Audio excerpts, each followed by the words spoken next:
አድርገን እናስተምራታለን። የአባዬ ሞት ማረጋገጫ ወረቀት ነው። ቀበሌ ነው እጄ ያልጻፍኩት። ምን ነው? እንዴት ልረጋጋ? አባዬ እኔ ጌታ ናፈቀኝ። ወይኔ አባዬ ስለመጣችን እኮ ከዚህ በላይ በቃል በቃችሁ። በቃ ሞት እንደዚህ ነው። አዛን እኮ ነው የሚያስለቅሰን። ቲና ለአባዬ ያላትን ፍቅር ታውቂኝ። ካሌብ አባባን ሞት አምኗል። ስለዚህ ለኔ ነገሮች ቀለሉልኝ ማለት አይደለ? ካሌብዬ ለክፉም ለደጉም የአባትክን መሞት ማስመስከር አለብህ። ከዛ ንብረቱን ወደ ስም ማዞር አለብህ። ለምን አስፈልገ? ያንተ ስለሆነ በስም ማዞር ስላለብህ። በስም ባይዞር ሌላ ወራሽ የለም የኔ አይደለ? እንደዛ ማለት ሳይሆን ካሌብዬ የወንድ ልጅ ጉድ የሚወጣው ከሞት በኋላ ነው። ቆይ ግን ከእለት ወደ እለት እየተቀየርክ እንደሆነ ልብ ብለሃል? አላልኩም። እንግዲያውስ ልብ በል። ከኔ ጋር መተኛት ከን አቆመሃል መስሎሽ ይሆናል። አብረን እንድንተኛ ስጠይቅ ሌላ ምክንያት ታስባለህ። እማወራው ሁሉ ያስደስተሃል። በቃ እሺ ይቅርታ። እንደዛ እንድታስቢ ካደረኩሽ ጥፋቱን ነው እወስዳለሁ። ኃላፊነቴ ነው። በደሌን ተጠይቀር እንድትለኝ ከሄዱ ጋር አስማማኝ። ያው ለፊት አይደለች እሷም አስቸገረች። እንግዲያው ፈቃደኛ ባልሆነችበት ሁኔታ ማግባባቱ እኔንም ይከብደኛል። ደግሞ እሷ ብቻ ሳትሆን ካሌብም እንዳዘነብኝ እንኳን እኔ ትንሹና ፈጣሪ እንኳን የበደሉትና የሰቀሉትን ይቅር ብሏል። በጣም አመሰግናለሁ። ትልቅ ጭንቀቴን ያቃለልኝ። ሄሎ ዳኒ፣ ያንን ከይሲ ልጨርስ አስቤያለሁ። አሁን ላገኝ እፈልጋለሁ። እኔ የምልህ ለምን ካሌብን አልገለውም? ይሄ ደግሞ የትኛው የብደት ሀሳብ ነው? እሱን ከገደልኩትማ ንብረቱን ወራሽ ይሆናል። ምክንያቱም የሰማንያ ሚስቱ እንደሆንኩ ማንም ሰው ያውቃል። ሀብት ለመውረስ እኮ ልጅ መውለድ አለባችሁ። ቆይ ጠፍቶሽ ነው? ካንተ ወልድና ያንተ ልጅ ነው እለዋለሁ። እንንገረው ወይስ እንዴ? ከነገር ነው ቀድሞ የገላትና ወንጀል ውስጥ ነው የምንገባው። እንዴት አመሸህ ጌታ? ጌታሽን ሄደሽ የምትፈልጊበት ትፈልጋለሽ። ዳኒ አባባን በህይወት መኖር አለመኖር ወይ ደግሞ ሞቷል የሚባለውን ነገር ማመን ከብዶት ግራ በሚጋባበት ሰዓት አባባን ድንገት ሲያገኛቸው ግራ ይጋባል። እሳቸውም አይዞህ ልጄ በህይወት አለው አልሞትኩም፣ ደግሞ ላደረክልኝ ነገር ከልብ አመሰግናለሁ፣ ራስ ግን ለእኔ ብላ አሳልፈ አደጋ ውስጥ ከተሃልና እያሉት ነበር። እሱም ምንም ማለት አይደለም እስካሁን ለበደልኩ እንደ ካሳ ይሆናል እያለ ነበር። ቴና ግን ማወቅ ያለባትም እያሉ ነበር አባባ። እሱም ማወቅ አለባት ቴና የሞት ሰርተፍኬት አሰርታ ቆሷ እየተደሰተች ነበር። ቴናም ለካሌብ የሞት ሰርተፍኬቱ ይኸውና ከቀበሌ አስመስክር ያመጣው ብላ ለካሌብ ሰጠችው። ካሌብም እሷም አባዬ በቃ የሞት ሰርተፍኬት ግን ይዤ መጣሁ እያለች ማለቃቀሷን ማስመሰሏን ትቀጥላለች። ትሁትም ማስመሰል ስለነበረባት አባዬ ማለት ነበረባት አብራ። ሰላም ጤና ይስጥልኝ ውድና የተከበራችሁ በመላው ዓለም ያላችሁ ኢትዮጵያውያን ኤርትራውያን ናችሁ። እግዚአብሔር ይመስገን ደህና ነኝ። የገፈኛዋ ሚስትና የሰራተኛዋ ምርጫ ወይም ደግሞ ትሁት ድራማ ክፍል 43 አብረን እናያለን። የባለፈው ክፍል ዳኒ ቴና አባዬ ሞቷል፣ በቃ የሞት ሰርተፍኬት አሰርቻለሁ ብለው ስለነበረ እሷም ማመን ከብዶት በጣም ግራ ተጋብቶ ነበር። ሰውየው እኮ የመታል ለሞት የሚያደርስ ነበር፣ እንዴት እንደዚህ ሊሆን ይችላል? ማመንም አለማመንም እጅግ ግራ ገብቶት ነበርና በሰዓቱ አባባ አግኝተውት አይዞ ልጅ አልሞትኩም፣ ግራ አትጋባ በሚለው ቃል ይሄንን ማመን ይከብዳል፣ ዋናው መኖርህ ነው። አባባም አንተ ማግኘት የፈለግኩህ ለሁለት ነገር ነው። በመጀመሪያ አንተ እኔን ለማዳን ራስህን አደጋ ላይ የጣልክበት ነው። እኔም ይሄ እኮ ግዴታዬ ነው አባዬ፣ እስከ ዛሬ ለበደልኩህ እንደ ካሳ ነው። ህይወትን እኮ አደጋ ላይ የጣልከው እያሉት ነበር አባባ። ዳኒም በአንተ ልብ እንደዚህ ይቅርታ ማግኘቴ እዛ በጣም ደስ ብሎኛል እና ደግሞ አንቺ ከይሲ የምታውቅ አይመስለኝም ይላሉ አባባ። ቴና ይላል ዳኒ። አዎ እንግዳውስ ማወቅ የለባትም። ለምን አባዬ ተውቅ እንጂ እሷ እኮ የሞት ሰርተፍኬት አስጠርታ ስትደሰት ነበር። ስለዚህ ብታውቀውና ደካማ ጎኗ ቢገባት ደስ ይላል። ቆይ ልጄ አንዳንድ ነገሮችን ላስተካከል፣ ማወቅ የለባትም እና ምን ማድረግ አለብን እያለ ነበር ዳኒ። አባባም የምታስበውን ሀሳብ እየተከታተል ካሳውቀኝ እና ጥሩ ላስተምራት ትፈልጋለሁ። እሺ አንተ ካልኪውን አባዬ እያለ ነበር ዳኒ። አባባም እስከ ዛሬ ከእሷ ጋር ነበር፣ ካሁን ደግሞ ከእኛ ጋር መሆን ግን የምታሳውቅበት ጊዜ ነው። ትሁት ካሌብን ምን ሆነ ነው ሀሳብ ካንተ ጋር አይደለም እያለችው ነበረ። እሱም ይቺ ሰይጣን ጭንቅላቴ ተቆጣጥረዋለች እያለ ነበር። ትሁትም አትጨነቅ ከምሮ አውጣና ጣላት ታድርጌ ላውጣት በሸሸዋት ቁጥር ጭራሽ እየተከተለች ነው። የህይወት መስገር መሆኗ ይቀጥላል ትላለች ትሁት። እባክሽ ትዕግስቴ ተሟጦ አልቋል እያለ ነበር ካሌብ። ካሌብ አዋርጄ ላስወጣት ወይስ ደግሞ ልገላግላት የሚለው ሀሳብ በአእምሮ እየተመላለሰ ነው። እባክህ የሰው ገለህ ራስህን ደግሞ እድሜ ልክን ለመታሰር እንደማታደርግ አውቃለሁ እያለችው ነበር። የበና ሙጭጭ ብላ ቤቴን አለቅም ካለች ምን ማድረግ አለብኝ እያለ ነበረ። ልታዋርዳትም እኮ እሷ ውርደት ብርቁ አይደለም፣ ልትወጣ አትችልም እያለችው ነበር። እና እንግዲህ ውስጥ ትዕግስቴን የጨረስኩ ቀን የማደርገው አላውቅም። ካሌብ ሁሉን ነገር ተውና እሷ እኛ ላይ እንደምትቀልድና እንደምትጫወት እኛም በተራችን እሷን እንጫወትባት። አባቴ ሞተ ብላ ስትጣማርት የነበረችው ከእሷ ጋር ደግሞ ልቀልድ እያለ ነበረ። ለምንድነው ነገሮችን ቀለል አድርገህ የማታየው ያለች ነበር ትሁት።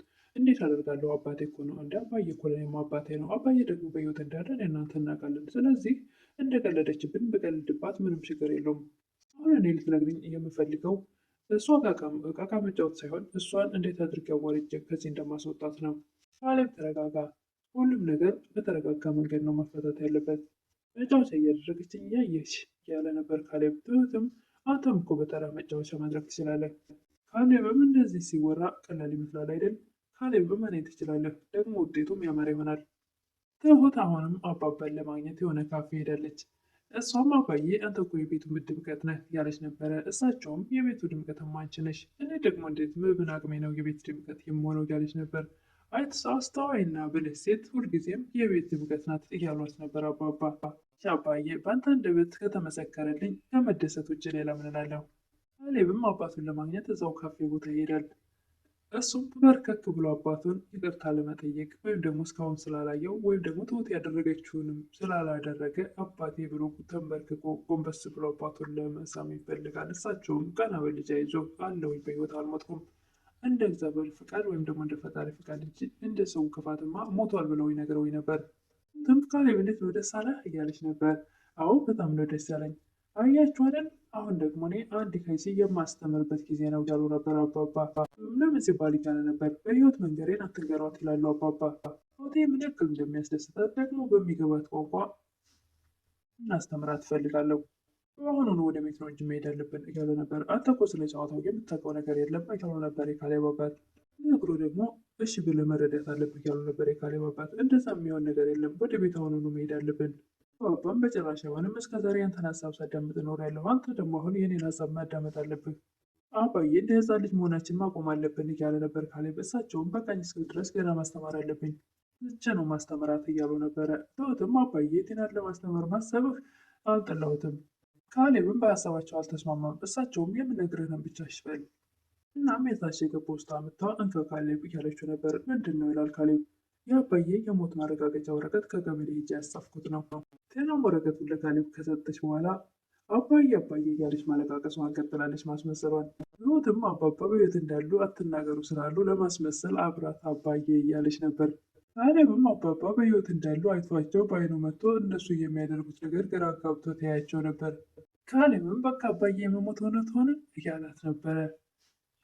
ካሌብ እውነት ሆኗል፣ ይኸውና የሞት ሰርተፍኬቱን አመጣው፣ ቢያንስ እሱን በክብር እናስቀምጥለት እንጂ በቃ ሀዘን አታብዙ ብላ ከዛ ቤት ትወጣለች። ትሁትም አቤት ማስመሰል፣ የማስመሰል ውድድር ቢኖር እኮ በዓለም አንደኛ መሆን ትችል ነበር።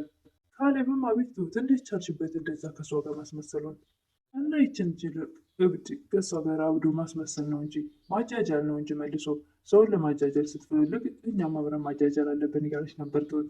ጤናም ዳንኤል ውጭ ላይ አግኝታው እንደተደሰተች ሳይ ምንድን ነው እንደዚህ ያስደሰተች እያላት ነበር። ካሌብ እኮ የአባባን ሞት አምኗል።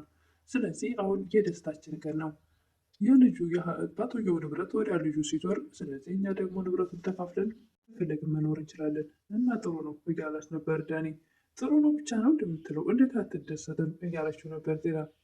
ዳኒም እንዴት አትደሰትም ስትለው ያለውን ነገር ስለሚያውቅ እና እንደ ህፃን ልጅ ጮቄ ልድገጥልሽ እያላት ነበረ። እንደውም አሁን መሄድ አለብኝ እያላት ነበረ። ወዴት ነው የምትሄደው? አንድ ነገር አስረሳኝ እያለችው ነበር። ምንድን ነው የረሳሽው? ካሌብ ስለ ንብረቱ ጉዳይ መነጋገር ነበረብኝ። ያምሻል እንዴ? እሺ እሱ እኮ አባቱ ሞቷል፣ ሀዘንተኛ ነው እያላት ነበረ። እና እኔም እኮ ሀዘንተኛ ነኝ ትላለች ቲና። ዳኒ አንቺማ ገዳይ ነሽ አላስ ነበር። ቲናም በፍጹም ሁለተኛ ነገር እንዳትለኝ። ዳኒም ኤደንን አግኝቷት ይቅርታ አድርጋለት አብረው እንዲኖሩ እየጠየቃት ነበር። ኤደንም በፍጹም ስለዚህ ነገር አታንሳብኝ እያለችው ነበር። እሱም በቃ ይሄን ነገር መስማት አልፈልግም ብላ ተነስታ ጥላው ልትሄድ ስትሞክር ቆይ ሌላ አዲስ ነገር አለ የምነግርሽ እያላት ነበር። የአባባን መፈታት ወይም ደግሞ የአባባን በህይወት መኖር ከዛ ማምለጣቸውን ሲነግራት በጣም ደስ ሲላት ደስ ብሎች ስላየሁ ደስ ብሎኛል እያለ ነበር። እንግዲያውስ አደርጋለሁ ያልከውን አደረግክ ማለት ነው፣ በጣም ጎብዛል እያለችው ነበር። ይህ በነገራችን ላይ እኔም ታግቼ ነበር ለኤደን። እንዴት እንደዛ ሆነ እያለችው ነበር። ታሪኩ ብዙ ነው እባክሽ።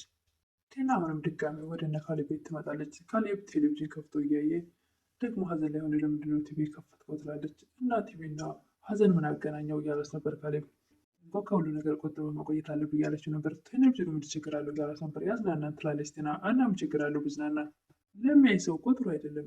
አንተ ጥቁር ልብስ አዝና ያለው ብዬ ሳስብ ጭራሽ ደግሞ አንተ ትዝናናለህ እንደ እያለች ነበር ቲና።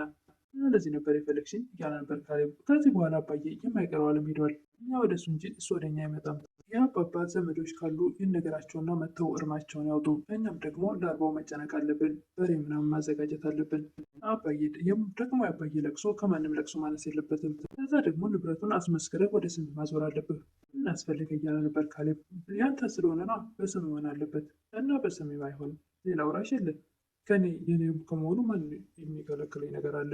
ይታወቃል። ወንዶች እኮ ከሞቱ በኋላ ሌላ ሚስት ወይ ደግሞ ሌላ ልጅ የአባባ ልጅ ነኝ የአባባ ሚስት ነኝ እያሉ ሊመጡ ይችላሉ። ስለዚህ ቶሎ ብለህ በስም ማዞር አለብህ ያለች ነበር ቴና ለዳኒ ካሌብን ማስገደል እንዳለባትና ከዛ በኋላ ንብረቱን በሙሉ የሷ ሆኖ እንደፈለገች ዳንኤልን አግብታ መኖር እንደምትፈልግ እየነገረችው ነበር። ዳንኤልም በፍጹም ይህን ነገር እንዳታስብ እያላት ነበር። ቴናም እገለዋለሁ እያለች ስትፎክር ከቆየች በኋላ ወደ ቤት ተመልሳ የኔ ጌታ የኔ ፍቅር እያለች ለማቀፍ ስትሞክር ጌታሽን እዛው ፈልጊ ብሎ ካሌብ ሽጉጥ ነበር የደቀነባት። እባክህ ከላይ ላይ ዞር አድርግልኝ እያለች በመፍራትና በመንቀጥቀጥ ላይ ነበረች። ዳኔም ካሌብን ይቅርታ ጠይቋል። እስካሁን ለበደልኩ ይቅርታ ታደርግልኛለህ እያለው ነበረ። ካሌብም እንኳን እኔ ፈጣሪ ይቅር ብሏል፣ እኔማ ታናሹ እንዴት ይቅር አልልም፣ ሰው በደሉን አውቆ ከተጸጸተና ይቅርታ ከጠየቀ እንዴት ይቅር አልልም እያለው ነበረ። ለዛሬ የቀረብኩት የግፈኛው ሚስትና የሰራተኛው ፍትታ ወይም ደግሞ ትውልድ ድራማ ክፍል 43 ይህን ይመስል ነበር። ለምታበረታቱኝ እህቶቼ ምስጋና ይከልብ ነው። አዲስ ለሆናችሁ ደግሞ ሰብስክራይብ ያደረጋችሁ አበረታቱኝ እላለሁ። አመሰግናለሁ።